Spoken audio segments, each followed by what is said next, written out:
All right, so production design tips and advice. A lot of the stuff that I found was stuff that we had already kind of gone over. So I'm just going to go over some of the new information I found or reiterate some of the stuff that I found most important. Uh, so either you, if you're doing the production design or your production designer, need to be creative, not afraid to make decisions, know or be able to research historical and geographical references to style, architecture, culture, and more. They need to understand the whole project as a whole, but be able to break it down into smaller manageable pieces as well. They need to be able to communicate and collaborate with many people and get along with others. They need to be able to take feedback and to go with it instead of getting defensive or mad or upset because you didn't like something that they've done or it just doesn't fit. So you have to tell them to change it. They need to be able to take that really well and not, I mean, they can fight for stuff that they feel like really resonates with the story, but if it becomes a problem, that does become an issue. So they need to be able to back down or stand up when they feel like it's necessary and know when to pick their battles. They need to be innovative and think on their feet and be problem solvers, because if something goes wrong with any kind of production stuff, production designers the first one they usually go to say, okay, what do we do? How do we fix this? Oh my gosh, we're running out of budget. How do we still do this next set that we want to do with the half the budget? You know, and then they have to think on their feet and figure it out. Well, if we only shoot from this side of the room, we can do half the room instead of the whole room. And that way we're saving about half the budget. You know, something like that. Those are the kind of things that they need to be able to think about really quickly and be able to start getting it done if there's any problems that arise, because that's part of their job. So some of this stuff comes from Watch, Meet, Make. It's a channel, letter C in the syllabus. Stanley Kubrick, production design quick tips. First one is clean up your location, even if it's supposed to be messy. So I just grabbed a really quick one. So you don't want something like the top left unless it's intentionally designed to be like that. You don't want to just go into a building and say, we wanted a messy building, so we're going to keep it exactly like that.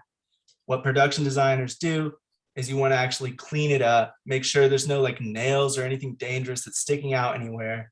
And then you want to go in and design the mess by just maybe you shuffling some dirt here and there, some pieces of wood or what looks to be wood, and you're making it look messy, but you're also making it safe and you know where everything is at.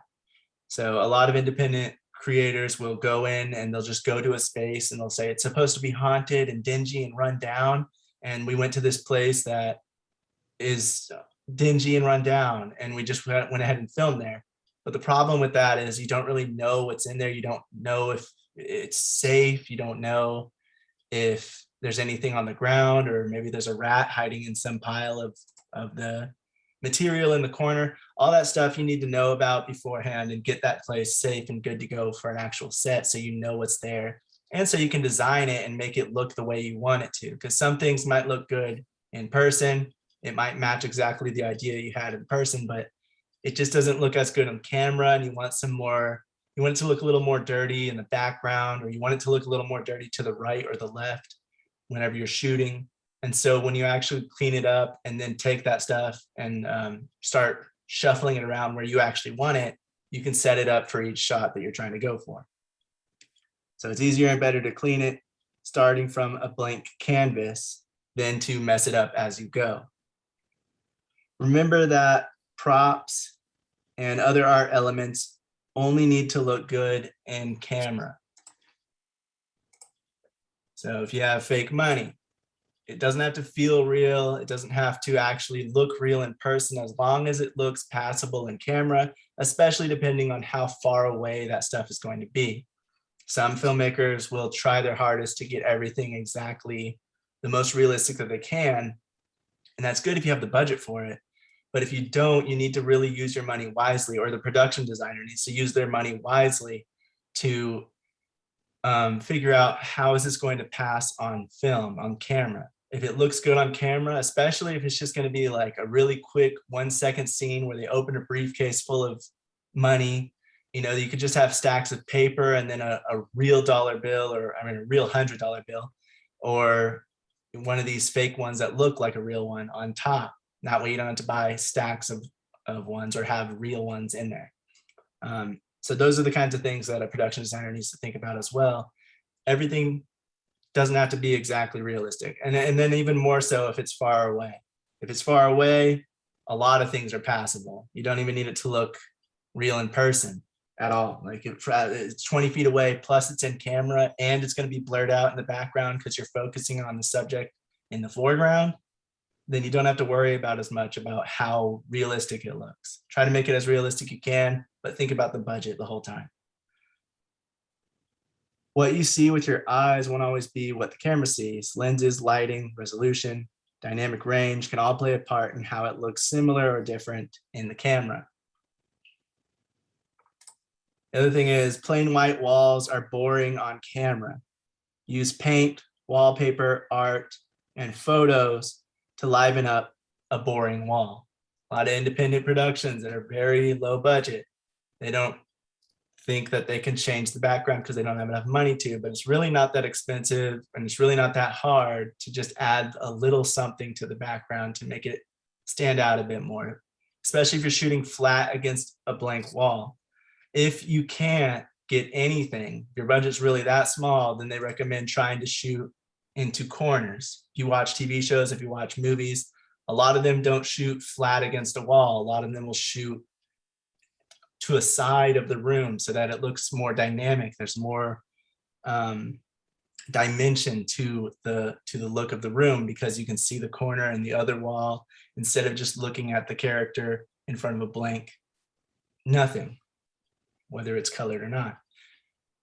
But also they, in this photo, for example, they put in some pictures and things and some lights just to kind of give the background a little bit more dimension, a little bit more personality.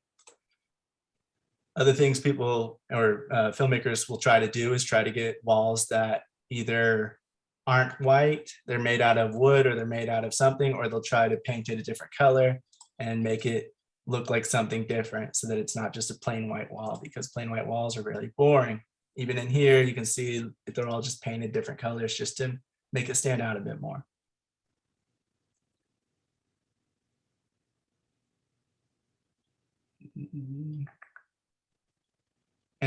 And also another thing to keep in mind, they say, is like keep it simple and always be deliberate in what you're trying to do. So for this one, for instance, they kept it pretty simple. There's a few paintings, there's a few pictures and whatever else, but for the most part, there's not too much going on in that wall. It's two different colors, but it blends in with the rest of the look. The couch kind of matches that wall to the right. The floor matches the wall to the left, and all those colors kind of blend in together so that you have a color palette. Another thing that some filmmakers will do is they'll try to overdo it with the background, and they'll add too many photos, they'll add too much, they'll make it too messy, and it doesn't look good. More doesn't always mean better. It just means that you have more stuff. And even though you don't want to shoot on a white wall, you also don't want to shoot in a messy, cluttered wall, unless that is what you're going for and then you're intentionally trying to make it look cluttered. This stuff comes from studiobinder.com. If you're trying to do production design on a smaller budget, consider hiring your production designer from recent graduates at an art or film school. Odds are they will be looking to volunteer or work at a smaller rate to help build their portfolio. So that's one way you can try to save money. You can find production designers through websites like Production Beast and Film and TV Pro. If you can't afford a production design team, hiring one professional and then building the set yourself with the rest of the crew can help. But you always want to try to get someone who knows what they're doing in that aspect if you're not the one to do it, if you don't know what you're doing. You want to get somebody who knows how to do production design because it's really going to make your film stand out. Production designers, if they're good, can work on a lot of different budgets, and they will help make it look the best they can, no matter how small the budget is, so that even a cheap, really small budget will look a lot better if you have someone who knows what they're doing in production design.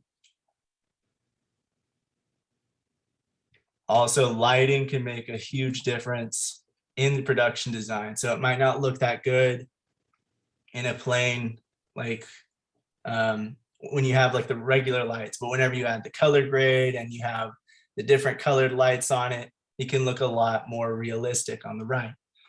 So production designers should also be thinking about that, or you should be if you're doing the production design. Something might not look that great in real life. It might look fake and cheap and crappy, but in camera and after you do post-production and coloring, you can make things look a lot better. You just have to always be keeping all of those elements in mind while you're doing it.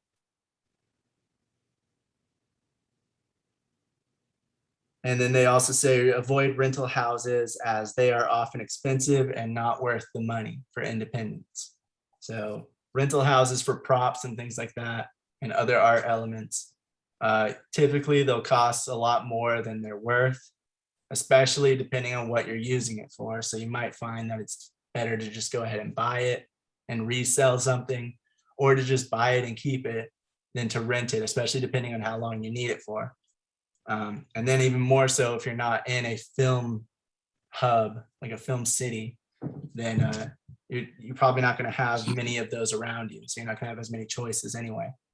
So sometimes buying stuff off of Amazon or eBay, or just going to local shops and buying things will be a lot better and cheaper in the long run than renting it out. Does anyone have any questions, comments, or anything to add? Production tips? I have a question. Now, aren't there filters like for after like the whole, after you do the whole shoot, like to get like a similar, to get a similar look? Yeah, so like they have like in editing software that you have what's called lookup tables. Is that what you mean? Yes.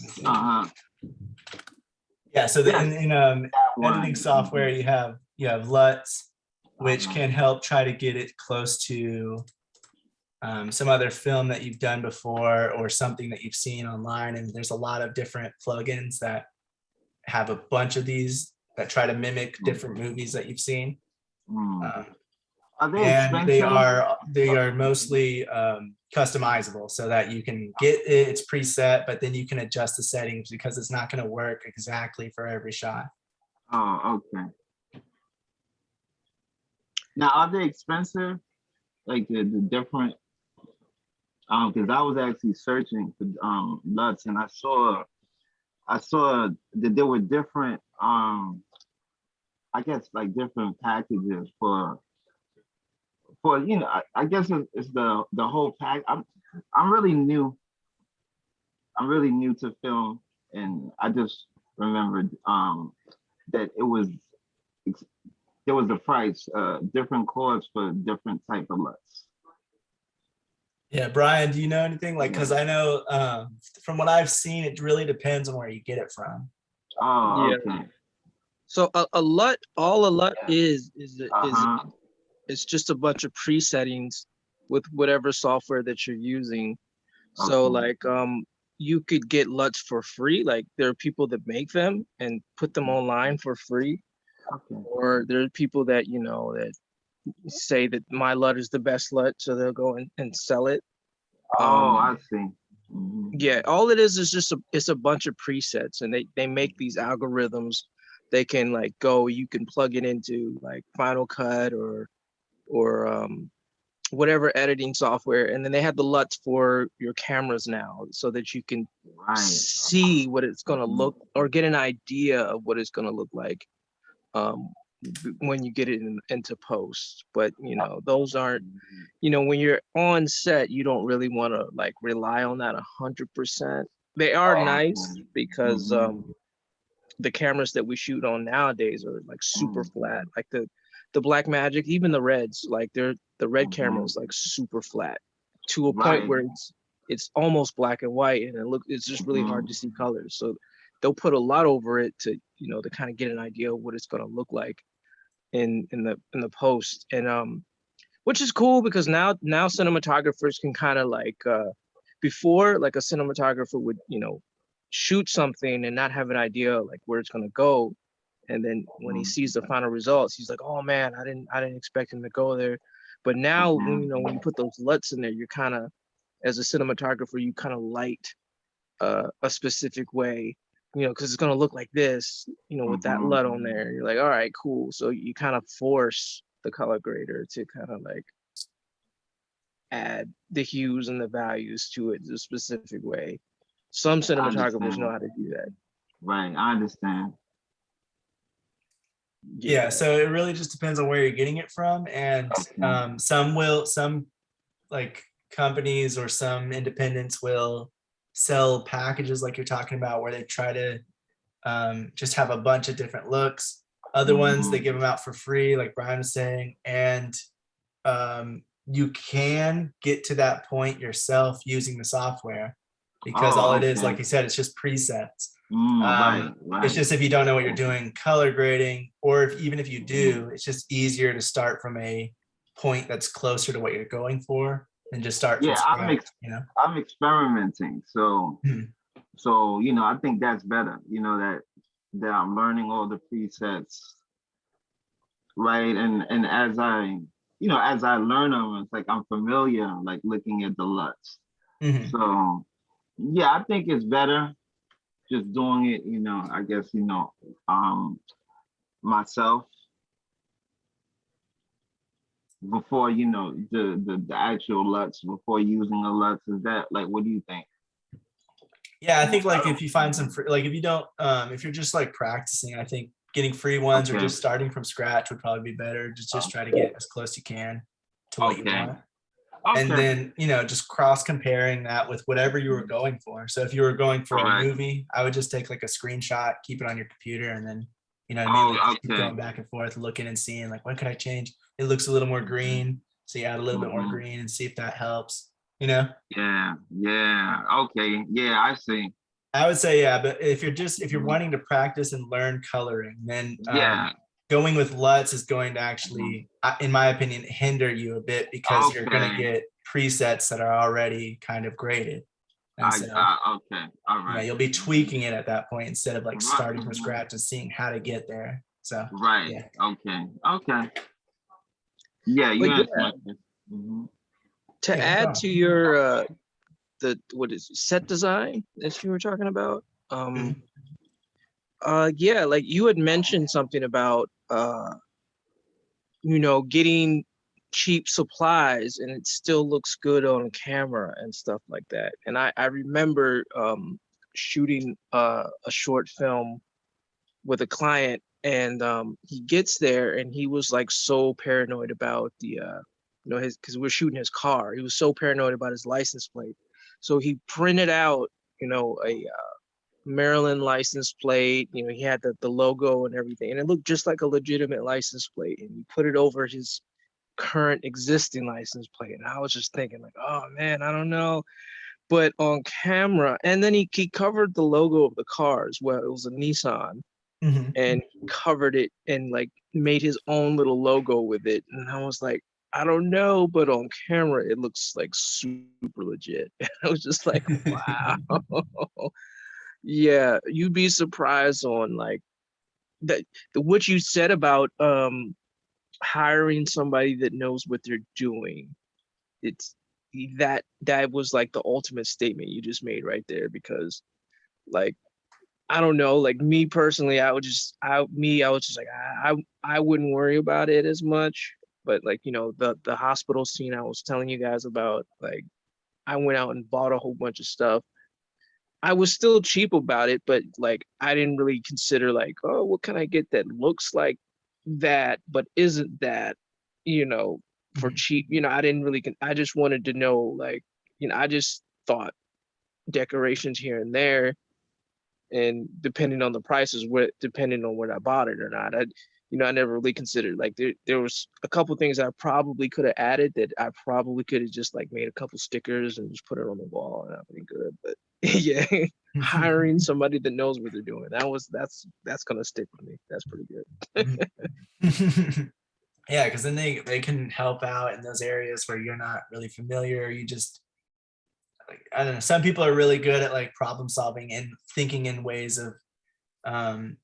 Another thing you need to do is make sure you're hiring somebody that knows how to work on whatever budget you're on, because somebody could be good at working with $18 million, but they suck with working with 2,000, so you have to also make sure they're good with that, because some people are really good at figuring out workarounds and other people are like, oh no, we don't have enough money to make it look the way you want it to, instead of like trying to like take the time to figure out how to get it as close to as possible.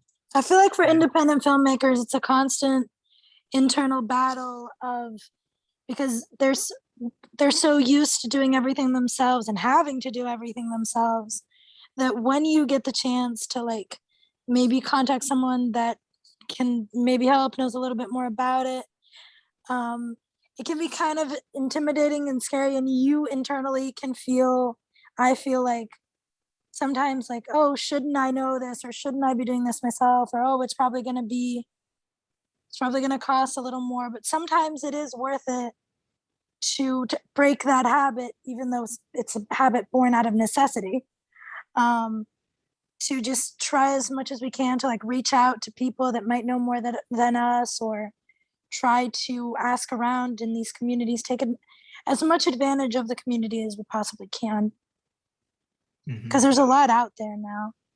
Yeah, there's a lot of people willing to at least like give you some advice and things like that so I would say try, especially with independent especially with independent filmmakers, try to figure out all this stuff as much in advance as you can, so that you can try to figure out what your look's going to be, and you can kind of, even if you're not going to be able to hire somebody, you can still ask around for some advice, and usually you might find some people that are willing to help, just give you some advice on what could work. Or you could just, there's always the case of looking up inspiration, looking at similar things that independent artists have done and studying what independent filmmakers are doing, because I feel like if we looked at each other's work more and helped each other in that aspect, we could actually learn a lot from each other and gain a lot. And we look at these big budget movies and that's great, but sometimes it's also good and important to look at the smaller stuff, because that's in our budget, that's more what we're working on, and it tends to be overlooked sometimes. Yeah. All right, moving on. We are talking now about makeup artists and hairstylists. So we're going to start with makeup artists. This comes from masterclass.com. In the syllabus, it is, where is it? Letter K, masterclass. So makeup artists for film and TV devise and apply the theatrical makeup designs for actors. The complexity and type of design will vary from project to project, depending on what's needed, what kind of look is needed, and things like that. Good makeup artists will be able to create many different looks across genre and period. The key makeup artists are in charge of designing each individual actor's makeup. They apply makeup to the lead roles and actors in any particularly complicated designs.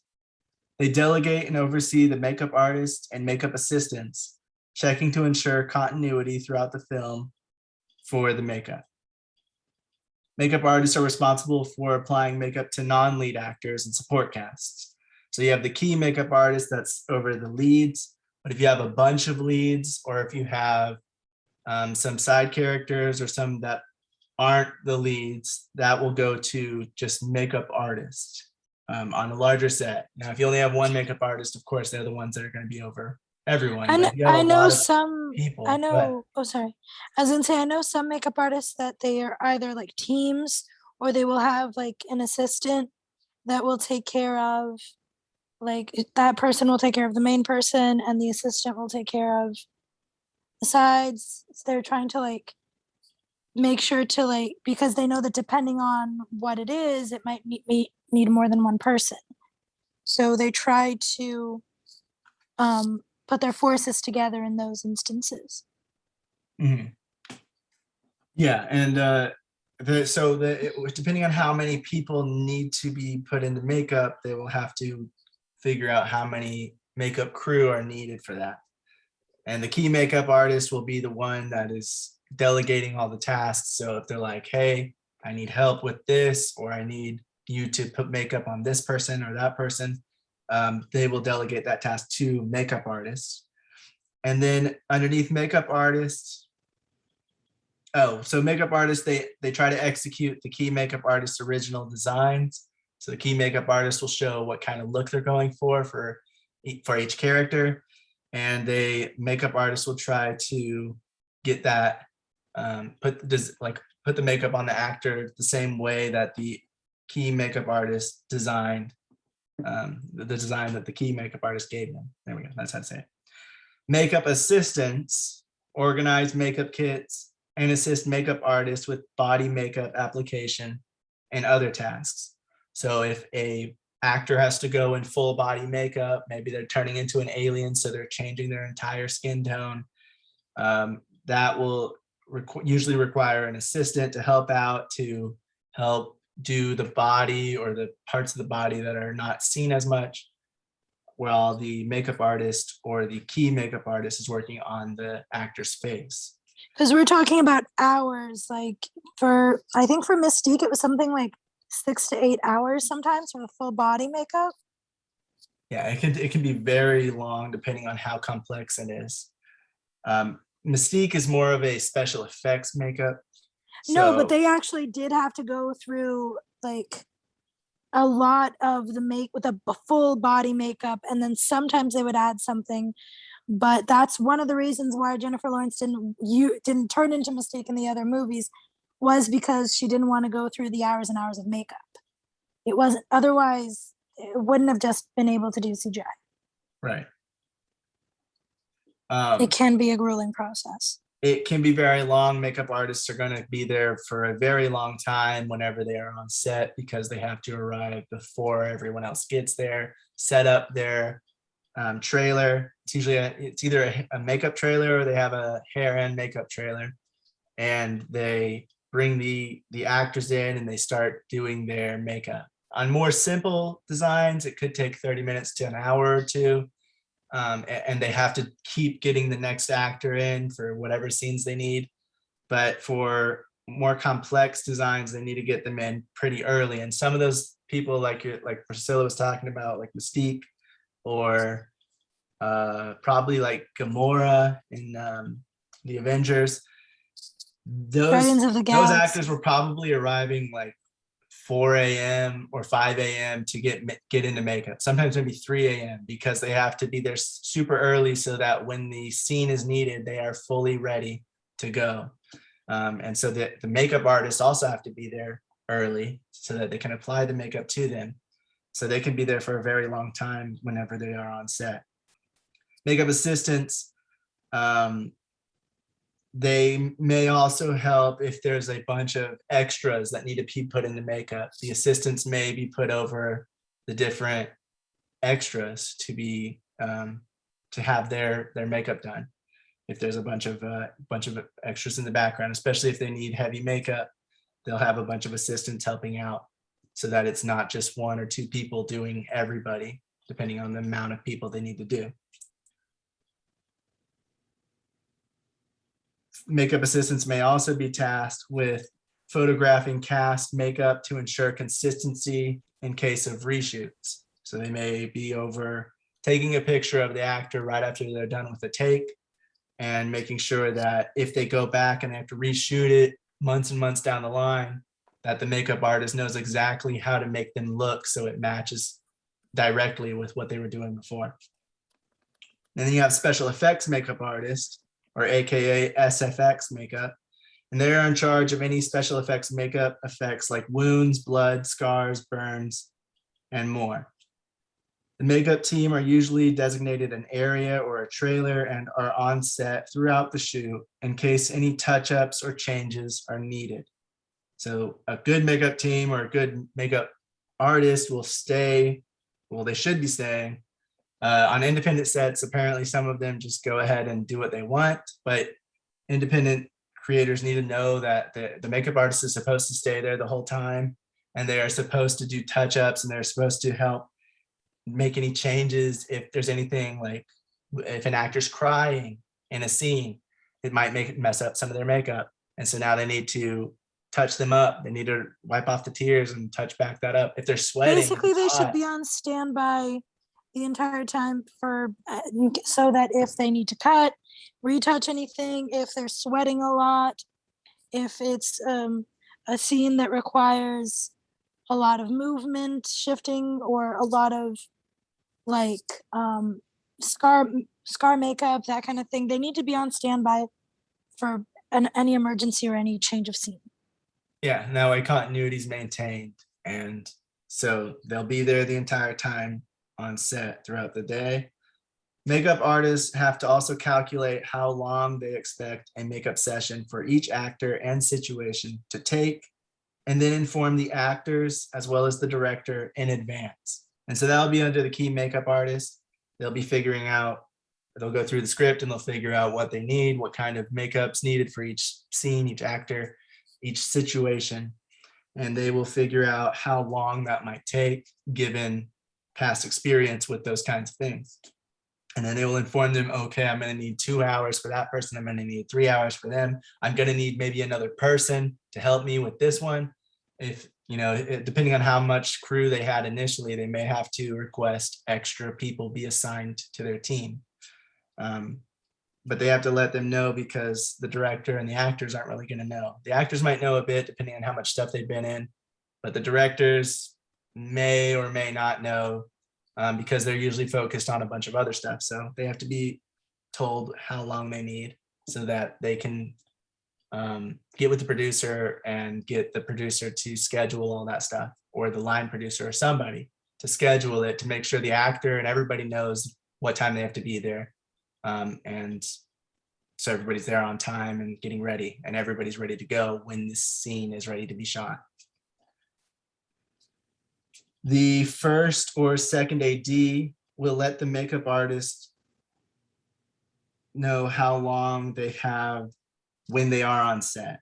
So whenever they are doing the makeup session, the first or second AD will come to them and say, hey, 10 minutes until we're ready, or whatever. They'll keep reminding them how long they have to make sure they are up to pace and keeping to the schedule.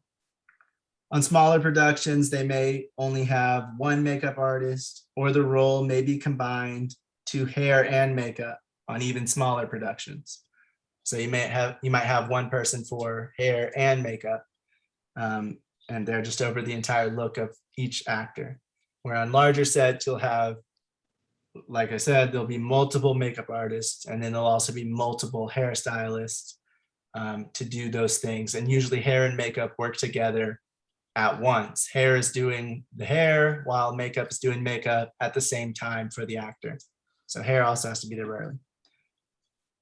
Like I said, makeup artists are some of the first on set each day. Their day can start at 3 a.m. and go to 7 p.m. or longer. It just depends from set to set, but they will typically be there hours before the majority of the crew. And then they have to be there afterwards so they can take the makeup off of the actor. So they have to wait until that actor's done, or they have to wait until everybody gets off set and the scene's over so that they can remove the makeup from the actor. Moving on to hairstylists. This is also from masterclass.com. Hairstylists are in charge of creating character hairstyle designs and styling actors' hair on set. The key hairstylist works with the director, production designer, and key makeup artist to create original designs that fit into the overall look and feel of the film, story, and the characters. They read the script to find out the details about the time and place it takes place. So whatever the scene or the film itself, whatever time and place that is set in. The character's appearance and personality, they'll also take into account. They do research and find reference images for the applicable era and location. If the project is sci-fi or fantasy, they may look into historical references or other media in some genres for inspiration. Also, any concept art that is made, they will look through that as well. They will then tailor the new original designs to the actor's individual look, their facial structure, skin tone, eye color, and more, which may affect what hairstyles look good for or work on one actor to another, or what changes need to be made to make it work. So they may have a design idea, they may have the references from concept art, research from historical periods. But then that actor, if they did the hair on that actor, it just won't look good because the way their face is structured or the color of their eyes or whatever reason will make the hair just not look the same as it does on the other historical figures or the concept art. And so then they have to make the changes and adjust it to the actor to make it look good with the actor, but still fit the original design as best they can. The key hairstylist is in charge of the hair department and reports to the production designer. Key hairstylists do the hair for 1 to 2 lead cast members. Then there's hairstylists, which work under the key hairstylist, and they may cut and style actors' hair on shoot days according to the key's hair designs. So just like the makeup department, you have the key makeup artist, and in hair department, you have the key hairstylist, which works on the 1 to 2 main lead actors, the ones that are going to show up on screen the most and be the most prominent. And then underneath them, you have just hairstylists or makeup artists who work on the rest of the cast, whether it's side characters, secondary characters, extras, whatever it is, they will work on them. And then there's the assistants, which work on whatever's left and delegate whatever other tasks are needed.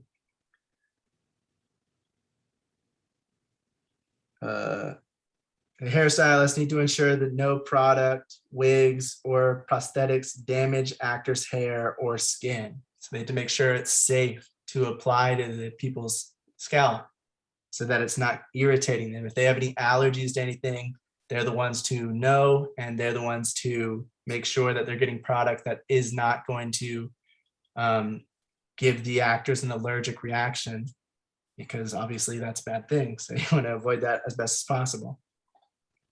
This next stuff comes from productionbeast.com. And it is letter M in the syllabus. Hair usually shares a trailer with makeup. Actors don't do one, then the other, but both at the same time when they get in.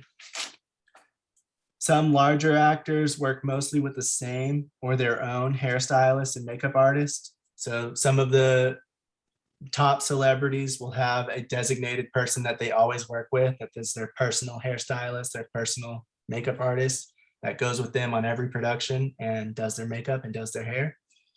And others will just, be freelance and go on different sets and different jobs and work with different people. Hair and makeup are often some of the first to know about any problems or trauma on set. It's like being in a salon when you hear the gossip and you're talking to the person because you're there for hours. So they're usually the ones to really know what is going on. If there's any problems between people on set, if there's anything going on.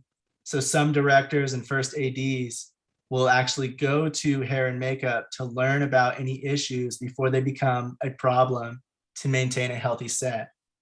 So they'll utilize that. They'll know, okay, the actors are probably talking to these people. So if they're having a problem with another actor, another crew member, they're having a problem with the director or producer or with their role, then they'll find that out through the hair and makeup department, the people in the hair and makeup department by asking them, like, is it, did they say anything? Is there any problems? And that way they can try to stop it before it becomes a bigger issue that either messes up production, halts production, or causes some kind of serious trouble. But if somebody's getting really irritated, and they might do something that they'll regret. Yeah, you can imagine that's probably because while they're doing hair and makeup, they might be talking to people on the phone, or they might be sharing things with the makeup artist. And so they most likely are one of the first ones to know if anything starts to happen, and they can inform the higher ups. Yeah. Both hair and makeup keep organized notes about any changes in appearance for the actor and character throughout the film or show. For instance, like this picture, if they wake up in camera, then they need to have a different hairstyle, they need to have bed head. And then later on, when they get themselves put together for the next scene, they are needing to look put together. It shouldn't be the same hairstyle. It shouldn't be the bed head, unless it was intentionally in the story. Yeah, I saw a lot of makeup artists actually will keep a log, like a photo log for it, just like the continuity will, so that they can keep track of, okay, we're on this scene, what did they look like last time we shot the scene? Just like the continuity. And they're keeping a bunch of reference photos for each thing. And that could be, if it's a large team, that's the assistants. They'll be taking pictures of each take and saying, oh, you mean scene 7, take 3? Well, here we go. And they'll know exactly what's coming next. And that's why they read the script. And sometimes they'll not do photos, but they'll also have like a, just a log, like a general log of paper log, where they'll have what scene it is, and they'll have what kind of hairstyle is needed in that, so that they can keep track of it. And then they'll do the photos to make sure that they are keeping continuity as close as possible as well. But yeah, they have to keep track of that so that it makes sense in the story. If they forget and they do the same hairstyle they did yesterday, and he's supposed to look like this because they're in a new scene where it's later in the day, and he should have put himself, he should have done his hair as he was leaving, then that can be an issue. So they have to keep track of all that, make sure it makes sense. Both hair and makeup have to be personable, and they'll be with actors for hours at a time. So they have to be able to be talkative and personable and have actors be comfortable around them, because they're going to be around them for a long time. So this stuff comes from Makeup by Shannon Marie. It's letter C in the syllabus. It's the video, How to Become a Makeup Artist for Movies, Tips for Working on a Set. She shows how you can do, this is actually her. So she shows how you can do no makeup. And so on the left is actually makeup that's made to look like she doesn't have makeup. And on the right, she said that was actually her without makeup right after she got out of the shower. She's showing the difference, because when you see people on film and stuff and they quote unquote don't have makeup, really it's just made to look like they don't have makeup. It's really makeup applied to make them look better, but also make it give the appearance that they aren't wearing any makeup. And she shows the flesh tone color wheel, which is a thing that makeup artists will use. How it works similarly to a color grade color wheel. The color on the opposite side will take away the color you currently see. So you basically line that up with somebody's face. You figure out what color, what shade they most closely align with. Okay, their skin's a little bit yellow, their skin's a little bit green, this blue. Yeah, because it's not just about shade, it's also about undertones, and that's like a huge thing with makeup. If you can get the shade right, but if you get the undertone wrong, it'll look completely different. Right, and even different parts of different people's faces have a different shade to them. Some might be a little bit more of this like pinkish, and then the other one's a little bit more red, just a little bit further in a different part of their face. Especially if you're doing a no makeup look or a barely makeup look, you have to make it look as close to their skin as possible. So you have to make sure that even the shades are similar to the different shades in someone's face, because someone's real face, like without makeup, it is somewhat uneven. There are darker spots than others, redder spots than others. So that's also something that a makeup artist needs to keep in mind. Yeah. They're trying to do like just a bare faced look. Right. And so then they'll look through this, they'll see, like she was using it for a no makeup look. So she was actually going and saying, well, my cheeks are a little bit too red. So let's go ahead and go on this color wheel and match it up to either one of these three. And on the opposite side, the exact opposite, I'll add, if my skin looks like this red, then on the opposite side of it, this green, that's the color I want to add to take away some of that red and make it look a little bit more just like whatever skin tone color you're going for, whatever matches their skin the most. But because her cheeks are more red than the rest of her face, that was one of the things she did.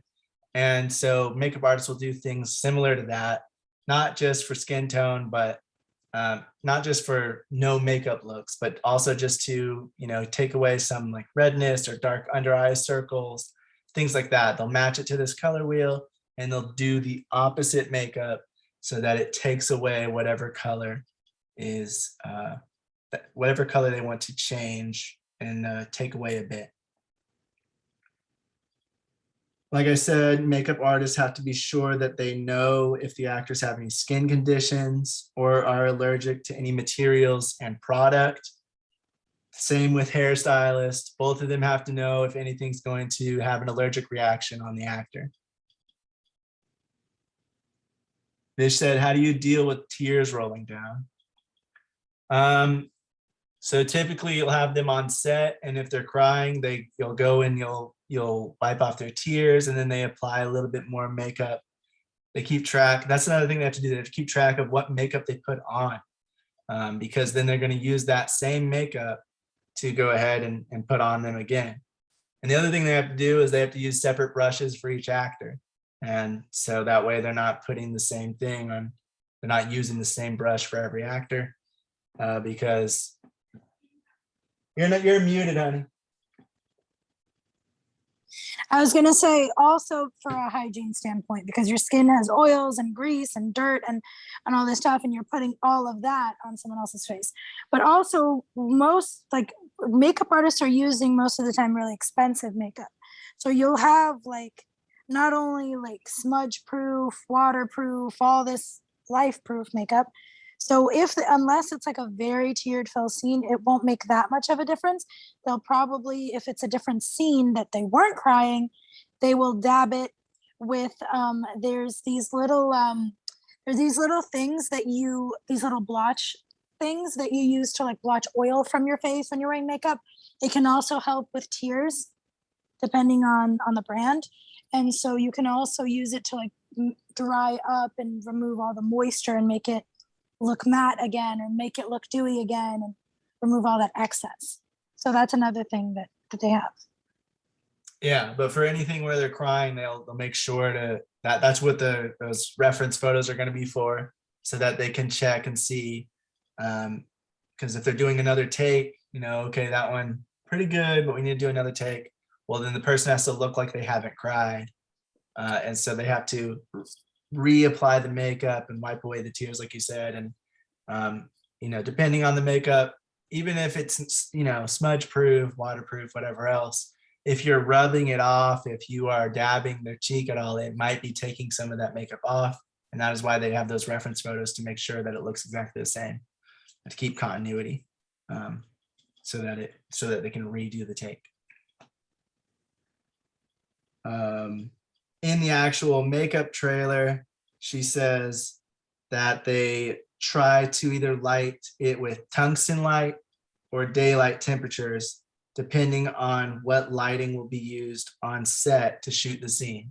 So the makeup artist also needs to talk with the makeup artist, and the hairstylist also need to talk with the cinematographer, the gaffer, to figure out what kind of lighting is going to be used in this next scene, or the director or somebody, so that they know they can try to match it as closely as possible. Because some makeup might look better in tungsten light, that's a little bit more orange hue, instead of the daylight look, which is white and just harsh white. So depending on what the lighting temperature is going to be, they might choose different makeup to make sure that it goes with it. But they'll also use the lighting in the trailer so that they can see exactly what it's going to look like when it's on set. Not exactly, but closer than they do if they use the opposite color temperature lighting. All right, this next stuff comes from justfilmmag.com. And that is, maybe it's on here. Trying to find it. So it's letter H, and it's under hair and makeup and film. Justfilmmag.com. So makeup can get categorized into beauty or street makeup. And there's character makeup, period makeup, and then special effects makeup. So beauty and street makeup are used on actors just portraying regular people. If you're walking out, that's called street makeup because it's just like if people are walking down the street. If they're in public, they want to look good. So you just apply makeup as you would just to make a regular look. You add some of the different makeup like translucent powder and stuff to make sure that it looks good on camera. But for the most part, you are just trying to make them look good as they would if they were going out and about in the world. Character makeup, that can be either age makeup, like in this picture, to make them look older. It can be makeup used to try to match the actor's look to that of another person. So you can try to change what the character looks like. And that is called character makeup. Period makeup is used in films set during a certain period in time. That's where those references and the research goes hand in hand so that you can figure out what kind of makeup did the people wear back then in that area, you know, and if whatever class system this character is in that area is also going to affect what kind of makeup they use. And so period makeup will try to match a certain period and a look and a style. And then special effects makeup, we'll talk more about this next week, but it helps turn people into monsters or bleed out, have a bone pop out, things like that. Special effects makeup is like scars and bruises and that kind of thing. Turning somebody into an alien, that usually falls under special effects makeup. Excuse me. Also, makeup normally uses some kind of translucent powder, like I said, and that takes away some of that shimmer and glossiness an actor may get from the lighting and the camera. And so you can see on this picture, like the before on the left, it's shining a lot more of that light. It's reflecting it into the camera. And then when you put that translucent powder, it's taking away some of that, the oils or whatever, and it's making it look a little bit smoother and less sweaty, I would say. And it doesn't matter your skin tone, it's going to be the same thing. They'll put the translucent powder, or they might put something that matches whatever the skin tone the actor has so that it matches their skin. But for the most part, I think they use translucent just because it doesn't have a color. It just takes away some of that shine and that glimmer to give less of a sweaty look. And the actors probably aren't even sweating. It's just that whenever you put lighting on them and you're getting that close up to somebody, that's just what happens. It looks like they are like that. So any talk show host, anybody you see on camera, they usually have makeup on, whether it looks like it or not. On many larger projects, they also do hair and makeup tests. Then they do screen tests with that hair and makeup to ensure that it's going to work for what they want and for what they need. So they might have the makeup artist and hairstylist come in and put that hairstyle and that makeup on the actor, and then they'll film it. Well, first they'll do the makeup test, make sure it looks good for the makeup in general, and then they'll approve that, and then they'll see if it looks good when it's on camera. And if they approve that, that's the stuff that you're going to end up with.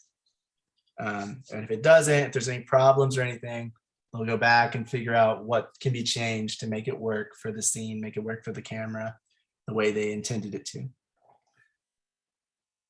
So like I said, we'll talk about special effects makeup. I think it's Thursday, actually, not next week, but either way, it's the next meeting. But so we'll delve deeper into all of that. But does anyone have anything to add, questions or comments about hair or makeup or hairstylists or makeup artists? Nothing to add for hairstylists, but I keep bringing up the 48-hour film. I did do a 48 with the group, and they decided that they were going to make aliens in their film, and the guy they got to play it was in makeup. This was a pretty amazing. It came off looking like a skit from, like, Funny or Die or like Mad TV or something like that. But it was still impressive for a 48-hour film project for the makeup artist to do what she did. And the actor they got was in makeup for like 4 hours. So he like the minute I got there, like he was already in the chair and they were prepping him up. And they had to like put the silk stocking over his head because they went like all out on it, everything. And then they also did a like the split screen effect where so this also because they they had to give him makeup all the way from the top of his head all the way down to his shoulders is where they stopped. And then they had to get all the way his wrist, on both wrists had to have makeup applied to it because he had 3 outfits he was going to wear because he was playing 3 different aliens. So they did a split screen effect, and they try to make it look like there was like 3 aliens in the same room. But that was pretty cool to see, and that was pretty impressive and it was just the one makeup artist. Her name is Lauren. She did win best makeup, which was like, we were like, if she doesn't win best makeup, we're gonna go out and have a fight with these judges, because like that was pretty impressive. Like, yeah, so makeup is you got to give props to your makeup artist sometimes, and this is one of those situations. Unfortunately, like I know the makeup artist, but she does things like that. She does like aliens and vampires and stuff like that. So like I tried to hire her for like something basic like an interview where just remove, and she charged me like she was gonna charge me like $600 a day, and I was like, I didn't hire her, but I was like, I'm not asking for like I think she had the wrong impression of what kind of film I was trying to do, but it was just like, no, I just need like the basic stuff. But yeah, she was really good. Yeah, that makeup stuff is it's the real deal. I have the film on YouTube. If you guys want to check it out, you can check it out. I'll put it in the chat, and you guys can check it out. But Yeah, okay. yeah, makeup is some serious. And not only that, but they did the wardrobe for that too. They had like they took this what is the football gear, the shoulder pads for the football, and they like covered that in tin foil, and they put a whole bunch of like weird looking buttons on it, and they gave him a cape and stuff to make him look like an alien and stuff like that. It was pretty cool. Yeah, cool. And that's one of the things that you can do, and you can get innovative with and start working on. Like that's an example of working on a very crunched schedule, but also on like a really small budget and still making it work for camera. Yeah, I'm not necessarily sure how much all of that costs, because that's another thing people don't realize is that just hanging out with the makeup artists, listening to their gripes and complaints about the film industry, it's like people don't realize how much money makeup actually costs. Especially the good stuff. Jeez, so expensive. Yeah, makeup kit can be very expensive. Like, but the thing is, and it runs out, so it's always being replaced. And if you're a makeup artist, you also have to think about the fact that you have to have an arsenal for multiple different skin tones, skin types. Like, it's not just you have one to have and this done. whole like if you're doing just skin investment. tones, you have to have like one for each of these skin tones in there. The dark on the inner circle, the ones that are really white, and the ones on the outer side, so that you can And you don't know adjust what anything. skin, you don't know what skin type the person has either. If they have sensitive skin, oily skin, that's another thing that if they use the wrong makeup, it can make them look worse. It can make them get super oily, and then it ruins their look for the film. Not to mention buying new brushes for each character, each actor. Yeah, especially brush cleaner is expensive as heck too. Good brushes are expensive. Oh my gosh, sorry. I'm a girl, I know the struggle. Have you walked down the makeup aisle in any store and just glance at the prices, you can start to see how it can add up quite a bit. And that's just the stuff they sell in store. And usually this stuff is stage and theater makeup. So it's actually, or it's film and stage, it's some name, but it's specialized for film. And so it probably costs a lot more just because there's less of it. There's less demand for it than there is general makeup. So even then. Yeah, and I was gonna say that it's kind of a sad thing because the makeup is like the one thing where they, that's the first thing they nix. Like it goes down the line if like oh, well, what do we have in the budget? We don't have a budget for that, so we won't get a makeup artist. And then it'll go from the makeup artist to the gaffer to I think the next one is the sound guy, the sound person. When they go down the line of what things they think they can go without, Yeah. oh, makeup artist. Mhm. Oh, we don't need this, we don't need that, we don't need this, or whatever like that. I mean, but there are actors. I have worked with actors that have their own little makeup. They know their own skin type. Not just females, like males too. Like there's a basic kit you can get, and I've No, seen yeah, that. if there's something I learned when I was working with Kiki, like it's so helpful for she was a makeup artist on our short. It was super helpful for her to have the actors already know, like, at least their skin type. Like, are you oily? Are you dry? Are you, like, are you olive toned? Are you those kinds of things, undertones, that kind of thing. It's such a small thing, but knowing that helps out a ton for the makeup artist. Yeah, and like I said, they're the first ones to get nicked, and then they get nixed, and they get treated not like dirt, but like they're the bottom of the barrel. Like when it was like, oh, where can they get there? Where can we set up? Oh, we'll just give you this closet to you know what I mean? Like Yeah. they get out, Right. not understanding that they need like an ample amount of light because it's kind of, you're not going to do somebody's makeup in the dark, you know what I'm saying? But if you give them like a small room and they, and really bad lighting conditions, you can't really expect. It's going to be completely different. Yeah. And then Yeah. you're gonna be like, then they're gonna be like, oh, this person sucks with makeup. Yeah, when really it was just that you didn't give them the environment that they needed to work. Right. Yeah. And that's usually why on like the larger sets, they'll have their own dedicated trailer or area for makeup and hair. But smaller sets, yeah, like Brennan's talking about, it really depends. And so you really want to try to, that goes along with the locations thing. Like when you're going to look for locations, you want to figure out where can crew set up, where can the bathrooms be. One of the things should be where can makeup and hair go, because that they need some kind of space. They need some space with some good lighting, like you said, and that way they can do their best work for your film. Otherwise, it's a lot harder to do a good job if you don't have what you need to get it done. All right, moving on from that, we're going to talk a little bit about DCPs, or digital cinema packages. Now, this is stuff we've talked about.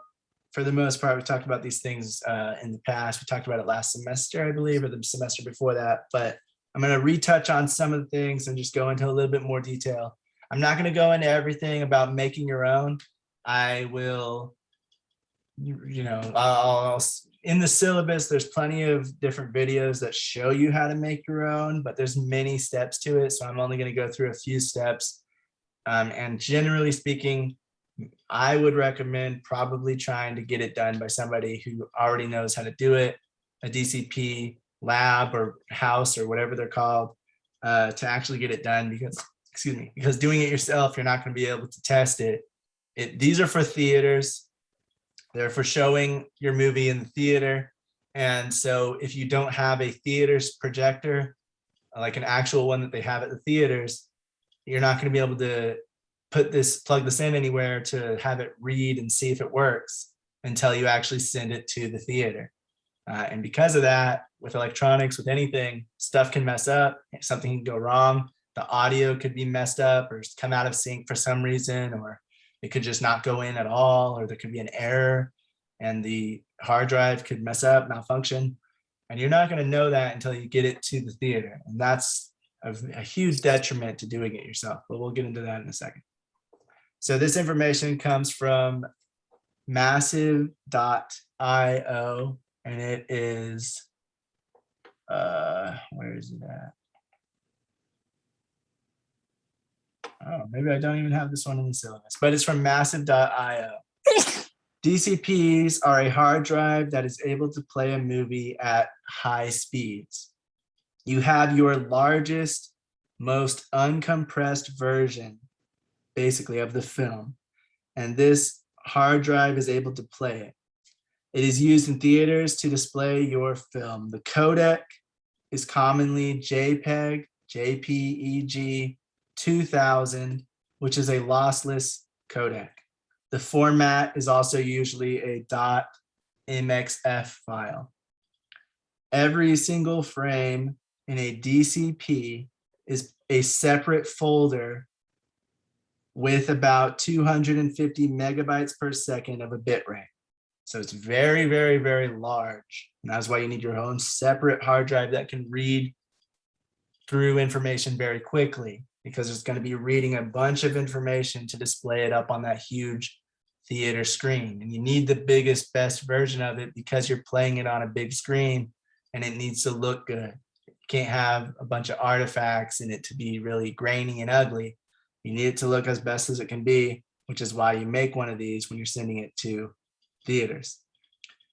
And also because every single frame of the film is going to be separated into a separate folder within the file. So if you go and actually look at it, you're going to have, if you did a 24 frames per second movie, like most movies are, then you'll have 24 different folders for every second that your film, whatever your film length is.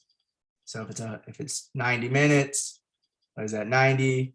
You know what? I'm going to do my calculator. I don't want to do that myself. 90 times 24. You don't want to embarrass yourself if you get it wrong. Exactly. Times 60. 129,600 different folders with every single frame being in a different folder. So that's a huge amount of files and stuff, which is why this is the only thing you want to be on there. If you have anything else on this hard drive, it's going to mess it up. So there's a few things you have to do if you're trying to make it yourself. And just the amount of work and the amount of things that can go wrong really make me hesitant on ever trying to do this myself. So the audio, if you're going to do it, is 24-bit linear PCM uncompressed multi-channel WAV files. Most theaters and digital cinema servers run on Linux or Linux. I never know how to pronounce that one, but so the DCP hard drives have to be formatted to that. They can't be in Windows or Mac. They have to be in, is it Linux? Exterior 3 or extension 3, I mean. The resolution of new films might be 4K, but most are still 2K in theaters.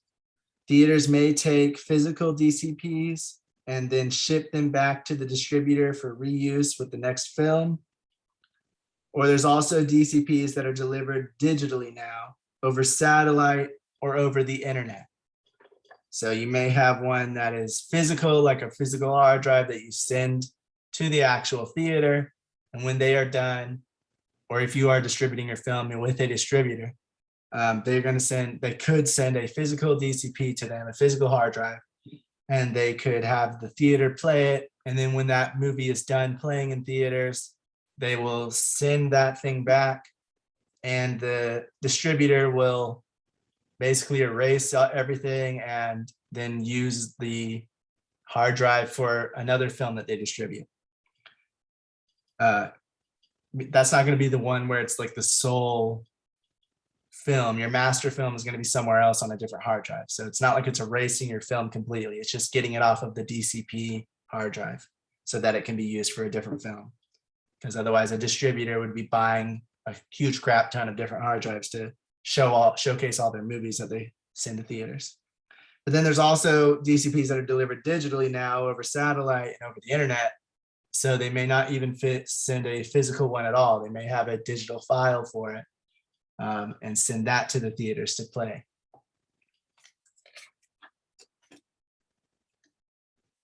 Like I said, there are ways to make your own DCP. There's some for a very basic are for exporting to DCP in like Premiere Pro, Final Cut, DaVinci Resolve, or by using free online tools. So there are ones that say, you can export to DCP, but they aren't the most reliable. Sometimes they work, sometimes they don't. And when they do work, they might not be doing it to as high of a standard as a professional house would do it, or a different software that's more professional use case for it, that's specifically designed for DCPs. There are pro DCP shops if you want better quality. And then there's the highest possible DC quality, which is starting with what's called a DPX or a TIFF image sequence, which is known as a Digital Cinema Distribution Master, or DCDM. DCDMs will then become a DCP once it's compressed, encrypted, and packaged for distribution.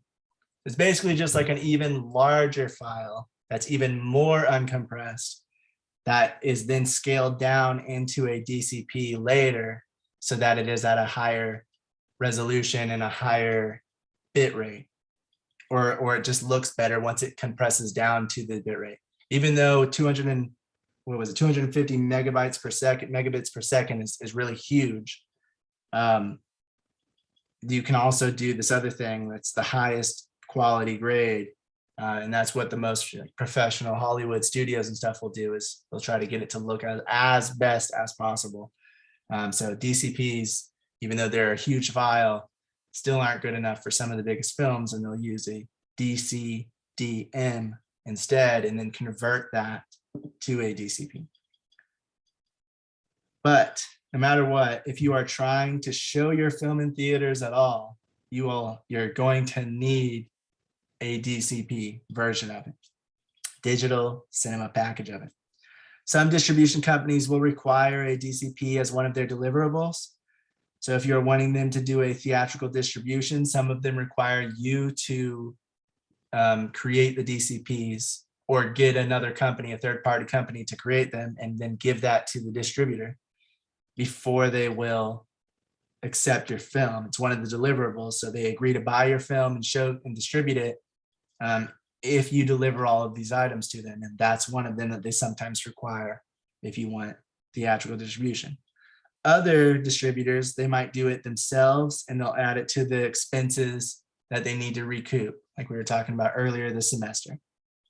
So they may take it upon themselves to do it. Not all of them will, so you need to know whether you need to do it or not, depending on what distributors you're going for.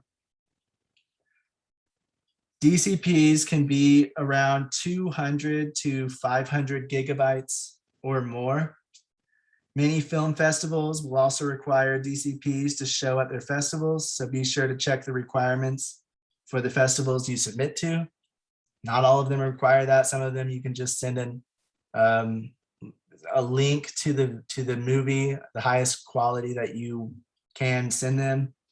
Others will require an actual DCP file if you want to showcase it there for film festivals. If you are creating your own DCP, there is what is called scope and full or flat options. Scope just means it's widescreen, and full just means it's full screen, or flat means it's full screen. So depending on what you're doing, you'll choose one or the other, depending on what aspect ratio you did and all of that. There are several ways to make it yourself, but one problem with doing it yourself, like I said earlier, is you don't know if it's going to play properly at the theater until you bring it into the theater, because they're going to have the DCP projector and you won't. Those cost way too much money to have your own, unless you're making films constantly. And if you're doing that, you might as well just use a DCP house. So basically, you're not going to have a projector that's going to play. So if you know somebody at a theater, maybe you can go in and get it tested before you actually want to bring it to them to play it. But if you don't have connections with a theater, you're just going to have to try and see. If you're trying to create it yourself, you're going to have to try to see if it works when you bring it to them. So if something is wrong, you'll have to bring it back and try to fix it. And that can put you behind schedule if you are trying to have a release date that you're trying to tell your audience that you're releasing on this date. Oh, but now the DCP doesn't work and we have to try to redo it. So that can be a problem. Since there are many options and specifications, this is why many people bite the bullet and opt for a pro DCP house to make one for them. Some of this stuff comes from, I think it's Gozer. I don't know how to say his name. Gozer Zhao? Just CV's question. I thought that was a good question. Oh, not sure if there are DCP projectors you can rent to test. Maybe. That was Vish's question, not B. Oh, sorry, Vish. I saw the V.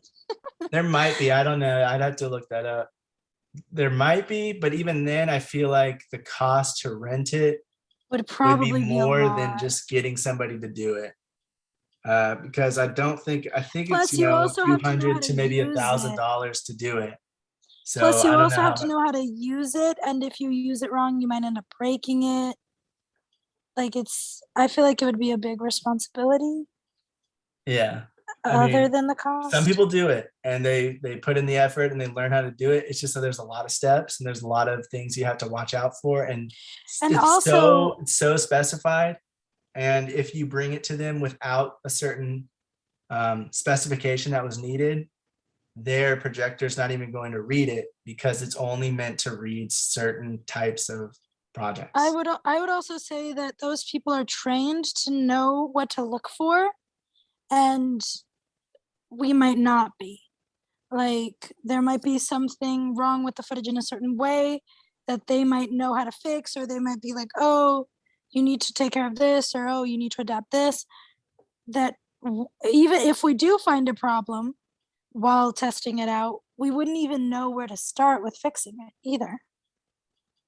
Yeah, So like that I would said, be another thing. some people do learn it and do it themselves, and it has gotten easier, especially with the like these free softwares and stuff that just are made for DCP, and some paid that actually make a DCP for you, and also that you can just export it from some of the software editing softwares like Premiere Pro, Final Cut, and others. I think DaVinci Resolve as well, to get it into a DCP format, but you're still going to need a hard drive for it. And you're still going to, and like I said, those don't always make it exactly as they should. Sometimes they mess up and they glitch out, just like any software and technology out there. So yeah, it's very up to the person to how much they want to risk getting it wrong compared to how much they feel like they're confident in their ability to do it. But it can be done from home, and it is easier than it was before, especially now that you don't even have to send a physical copy sometimes. So there's the benefit of that as well. But this stuff comes from this guy's channel. I believe it's like Gozer Zhu, I'm gonna say.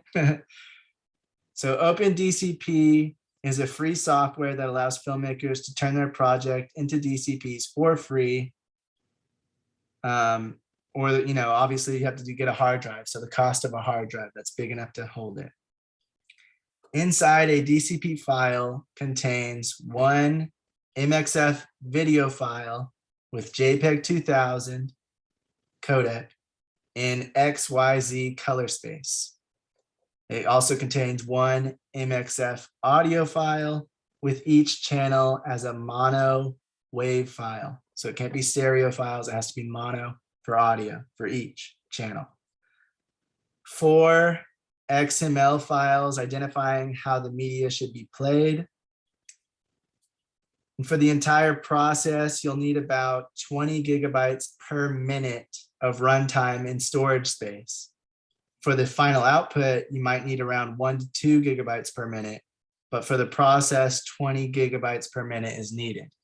So just however it's doing this, however it's encoding it and whatever else, you need around 20 gigabytes per minute of film. If you have a 90 gigabyte film, what is that, like 180 gigabytes? No, that is 1,800 gigabytes. You know what? Let me make sure I'm getting this right. So if you have a 90-minute film times 20 gigabytes, yeah, 1,800 gigabytes you'll need. So you'll need like a 2 terabyte hard drive or more just to do a DCP. Even though the final output, you might not need as big of a hard drive. You'll need that big of one to do the process of making it. So he said you might be able to have if you are planning to do it yourself, you might want to, and you're planning to do it for multiple films in the future, you might want to get like a 2 to 3 terabyte hard drive that you're going to use specifically for DCP creation. And then you can have separate hard drives that are around, 1 terabyte or something like that, so that you can transfer the DCP file over to the other hard drive to actually send to the theaters. But it's all up to you and how you do it. You're also going to need 2 separate hard drives, one to ship the DCP and one to create it. So like you were saying, one could be a 4 terabyte, 2 to 3 terabyte, so that you can create it. The other one can be the one that you're going to actually ship to the theaters. With 20 gigabytes per minute, a 2.5 hour movie is 3 terabytes. So you need a 4 terabyte hard drive just to be safe, 2 to 4 terabyte hard drives, one to create it, and one to deliver or ship it. Also, he mentions the process can tie up your computer for 3 to 4 days while it works through everything. It's such a large file. It has so much information it has to read through that if you're doing it yourself, your computer is going to be doing it for actually like a long time, 3 to 4 days in most cases. Specifications, you have to have it in 2K or 4K resolution. That is for the theater. So you can't do 1080p, 720p, or any other thing less than that. It has to be at least 2K or 4K. Most movies are still in 2K, but if you want to go 4K, you can. In the aspect ratios, you're going to want it to be 185 by 1 or 239 by 1. So that's going to be this black bar or that blue bar. And that's to show on the theater screen. The aspect ratio needs to be the same so that it can fit the theater screen and look good on the big screen because it's a widescreen format. 2K at 185 would be 1998 by 1080p. For 2K at 239, it would be 2048 by 858. That's pixels. 4K at 185 would be 3996 by 2160, or 239 at 4K would be 4096 by 1716. So you have to make sure the pixels and everything match up perfectly with whatever aspect ratio you're going for, so that you make sure it is a good enough resolution. It has enough pixels to fit that entire screen aspect ratio. You also need to convert it to true 24 frames per second, not 29.976 or 23.976 or 23.98. So even if your camera, most cameras will say they're shooting in 24 frames per second, they're actually shooting in 23.976, or they call it 23.98 in some of them. But you have to actually, when you're doing a DCP, you have to actually convert it to 24 frames. And so you just step it up just a tiny little bit, but you got to make sure everything still syncs up after you do something like that, because you're messing with the frame rate of the film. The audio needs to be 24-bit at 48 kilohertz sample rate and mono files. I'm going to go through a few steps that he said to do it, but the rest of them, if you want to, you just go to this channel. It's also in the syllabus. The start of it is letter C, and you can. He does 3 videos explaining it. It's a lot of steps. Step 1, organize and create folders for the DCP file to go and separate the TIFF sequence, JPEG 2000 sequence, or the original master, all in separate folders, as well as the audio files. So first of all, you want to make sure it's organized. Like I said, there's going to be a crap ton of different folders when this DCP file is created. You want to make sure that they're going to a separate folder, so they're not just going to take over the entire computer screen if you accidentally say make it to go to the desktop, and you're just going to have a huge amount of folders all over the desktop, and you don't want that. You want to make sure you're creating a folder specifically to hold all of those different files. You also want to make a separate folder for the DCP creation project files and the MXF files folders. So you'll have a project file like a Premiere Pro file type of thing, and an MXF file for when you convert it. So you're going to have a different folder for each of those. And if you look on his video, he actually shows it visually. He shows what he's doing while he's explaining it. So it's a little bit easier to comprehend, especially if you're going to do it yourself. You can literally just get onto exactly what he's doing and copy in. And this is just one way to do it. Other people do it through other softwares and other things like that, but he explains it through OpenDCP and Premiere Pro. He's using those two softwares to create this thing. Step 2 is creating a new sequence in your editing software and naming it something that will help keep it organized. Save it to the DCP project files folder. Then you want to interpret the master file you have to 24 frames per second. So you want to bring in your best master file of your project. Once you're complete, you're done, you have your final master. Bring that into the editing software, and you want to interpret it, change it to actually be 24 frames per second exactly, instead of 23.976.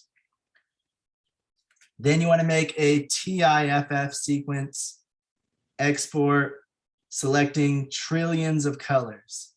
So there's some options you can choose when you're exporting like that. You want to choose trillions of colors to make sure you're getting as much color space as you can. And from there, I'm going to say there are quite a few more steps just from that. One way of doing it. And it's easier shown than explained. So I highly recommend, if you are interested in seeing how it's done, if you're interested in doing it yourself, definitely watch somebody do it. There's a bunch of steps to it. He has 3 separate videos just to show how you do it, and breaking it down, how to do it in their way of doing it.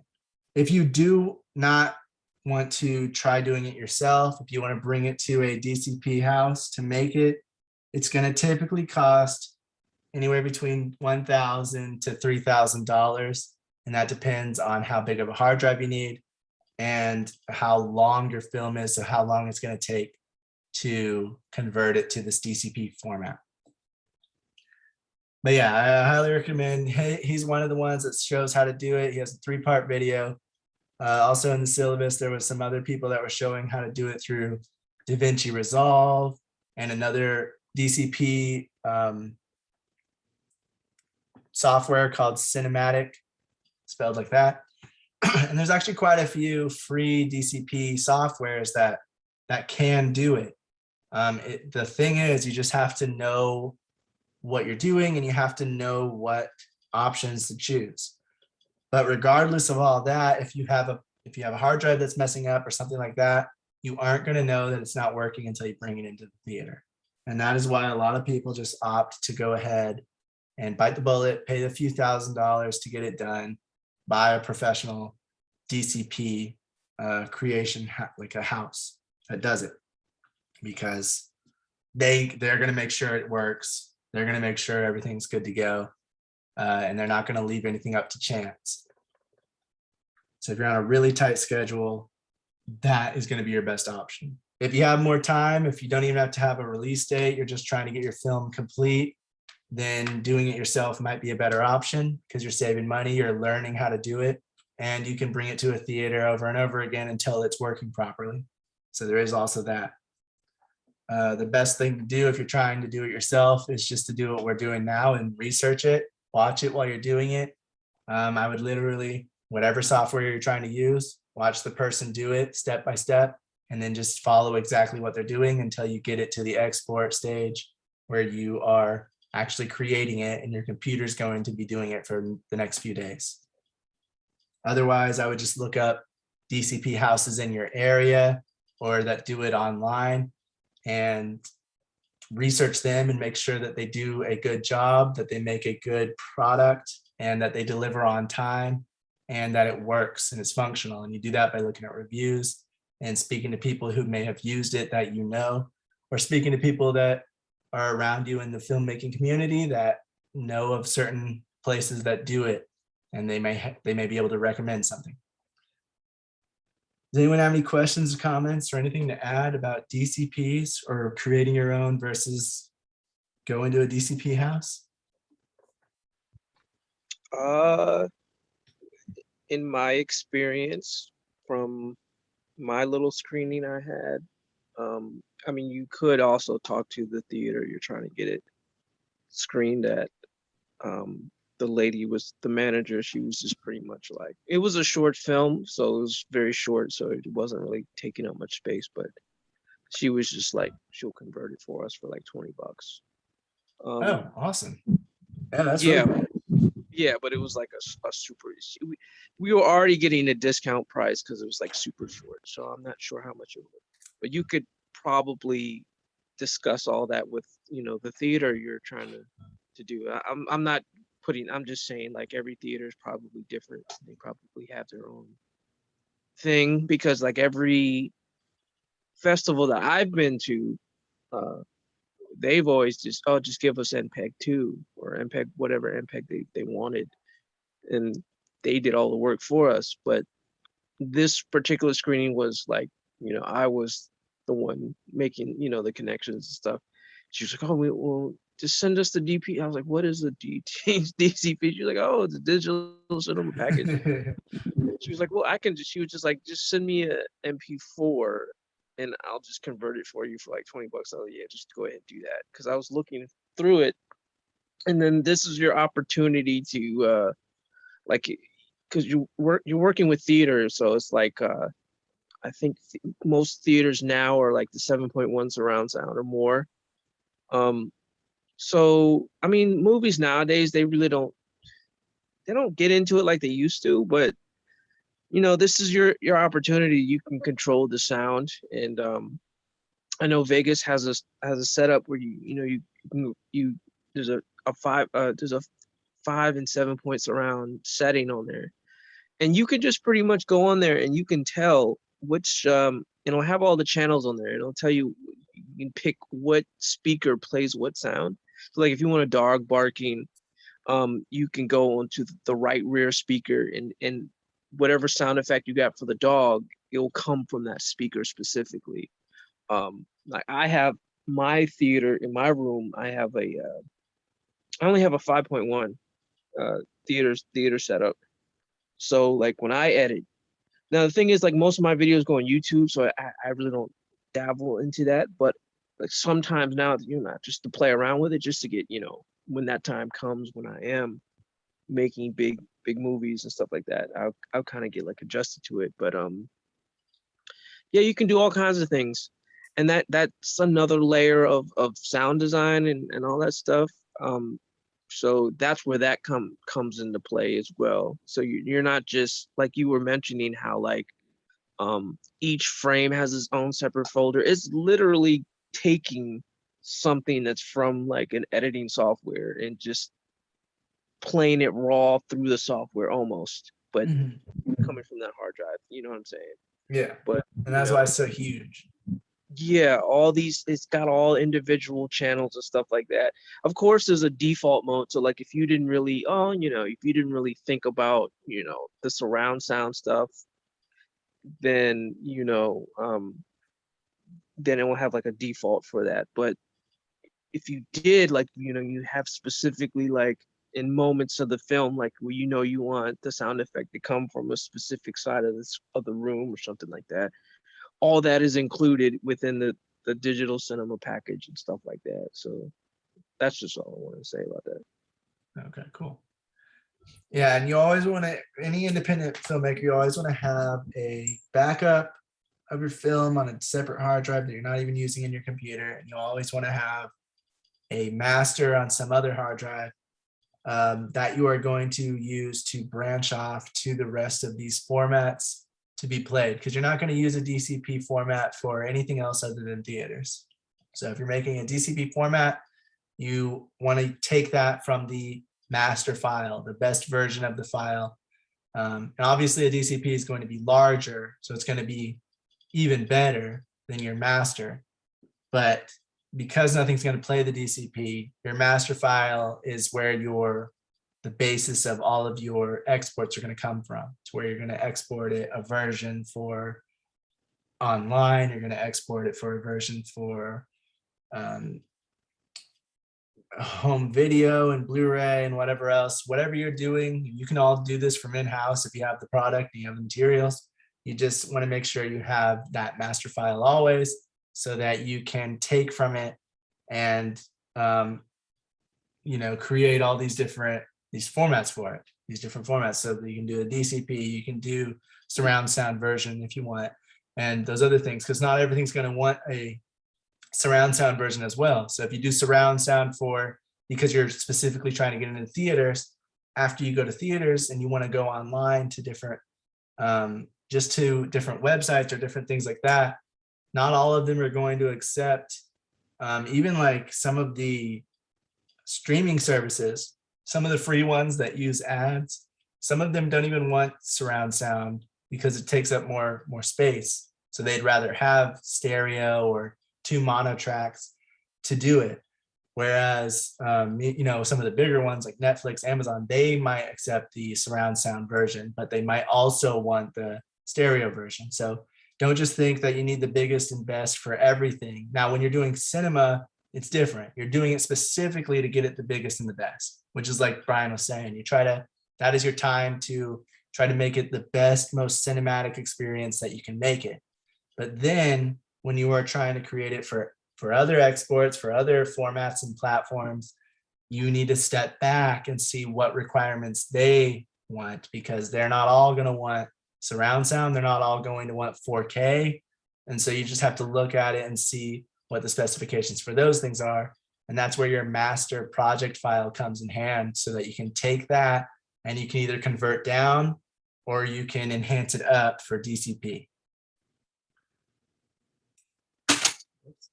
All right, so the only other thing I'm going to talk about, I was just going to remind everybody that we still have our color exercise. It's going to be due June 30th. I believe that is in about 3.5 weeks. So, if you're going to take part in that, go ahead. I sent out the email. If anyone needs the email, let me know. It's just using production design to create an emotion, a feel, or a look, just based on the production design elements alone. You can do lighting and stuff if you want, and color grading, or you can just leave it to the production design. But you're just using that specifically with color in mind to try to give a certain feeling or a certain emotion whenever you look at it. So the psychological colors and all that we talked about as one of our first meetings, that's the kind of stuff you want to take into account. And then for Thursday, like I said, we are going to be talking about special effects makeup. We're going to delve a little bit deeper into that, what they do and why they are a separate role from just a regular makeup artist, and why there's usually people who are specialized in special effects makeup. And just because they are special effects makeup doesn't mean that they can do everything else as good as a regular makeup artist. And a regular makeup artist doesn't mean that they can just do special effects makeup. They are 2 separate things. Some people can do both, but it doesn't automatically mean that they can. And typically speaking, a special effects makeup artist will be they'll be usually able to do the regular makeup more often than a regular makeup artist will be able to also do special effects makeup, because they use different materials. But the special effects makeup artist kind of needs to know a little bit of both, so that they can blend different things and make it look real, but also make it look like something else, like a gunshot wound and whatever else, which we'll talk about Thursday. I was talking about a little bit more about writing teams and writers' rooms. We talked about this, some of the roles that go into it for TV, but we'll delve a little bit deeper and give out some of the new information that we've found. And then we're going to talk about film markets, what they are and why they're important for distribution or for pitching your film and getting distributors involved and interested, buyers and things like that. So appreciate everybody for coming. Enjoy your week. Hopefully I'll see you all Thursday, and have a good night. Good night, everyone. Good night.